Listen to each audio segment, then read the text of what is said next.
Bismillahirrahmanirrahim. Assalamualaikum warahmatullahi wabarakatuh. Sebelumnya perkenalkan, nama saya Alwi Al-Hadad dengan NIM 12320202338, jurusan Pendidikan Agama Islam kelas 5F. Baik, pada kesempatan kali ini saya akan membuat video sebagai tugas UTS mata kuliah Filsafat Islam, yang dimana tugasnya itu membuat video. Nanti videonya itu membahas tentang grand teori dan filosofi muslim, dan tuliskan data fakta terkait masalah realitas pendidikan Islam atau umum, dan tulis juga data-data dari realitas yang tidak sesuai teori secara khusus. Dan yang keempat terakhir, tawaran dan solusi dari masalah tersebut secara konkret dan logis. Baik, yang pertama itu adalah grand teori dari filosofi muslim. Saya membawa tokoh, yaitu tokohnya Al-Ghazali. Menurut Imam Al-Ghazali, pendidikan seharusnya tidak hanya membuat seseorang pintar secara akal, tapi juga baik secara hati dan perbuatan. Tujuan utama pendidikan adalah membentuk manusia yang berilmu, beriman, dan berakhlak. Bagi Al-Ghazali, ilmu harus membawa manusia semakin dekat dengan Allah atau kepada Allah. Kalau ilmunya hanya dipakai untuk mencari jabatan atau keuntungan dunia, maka pendidikan itu kehilangan maknanya. Selanjutnya itu adalah data umum dari realitas pendidikan Islam di Indonesia. Dan yang tadi telah sampaikan bahwa kenyataannya sistem pendidikan Islam di Indonesia masih menghadapi banyak tantangan, mulai dari banyak siswa yang pintar secara akademik tapi belum menunjukkan perilaku yang mencerminkan nilai Islam, seperti jujur, disiplin, dan menghargai orang lain. Berdasarkan laporan dari Kementerian Pendidikan dan Kebudayaan, pada tahun 2024 masih banyak terjadi kasus perundungan atau bullying antara sesama teman di sekolah, menurunkan semangat belajar, dan kurangnya teladan moral di lingkungan sekolah, termasuk sekolah berlabel Islam.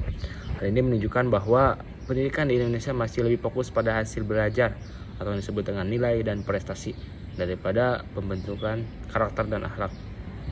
Dan untuk data khusus yang tidak sesuai dengan teori, yaitu adalah jika dibandingkan dengan pandangan Al-Ghazali, kondisi pendidikan sekarang belum sesuai dengan tujuan pendidikan Islam yang sesungguhnya.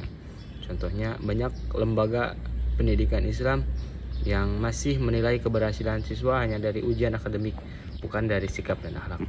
Selain itu juga, kegiatan keagamaan seperti sholat berjamaah, kajian, sholat duha, atau hafalan sering dilakukan hanya sebagai rutinitas formal, bukan karena kesadaran spiritualnya.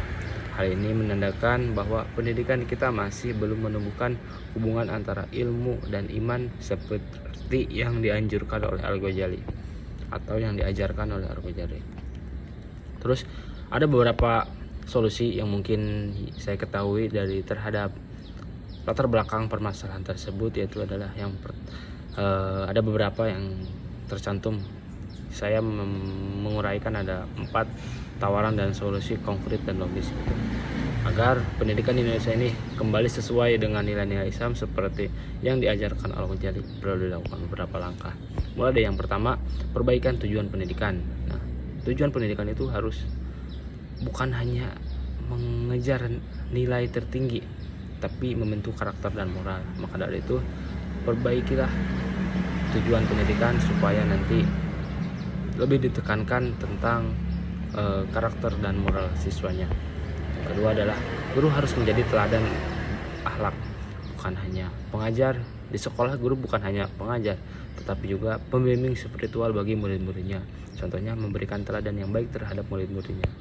Yang ketiga adalah gabungkan pelajaran umum dan agama, supaya siswa paham bahwa semua ilmu berasal dari Allah dan bisa digunakan untuk kebaikan.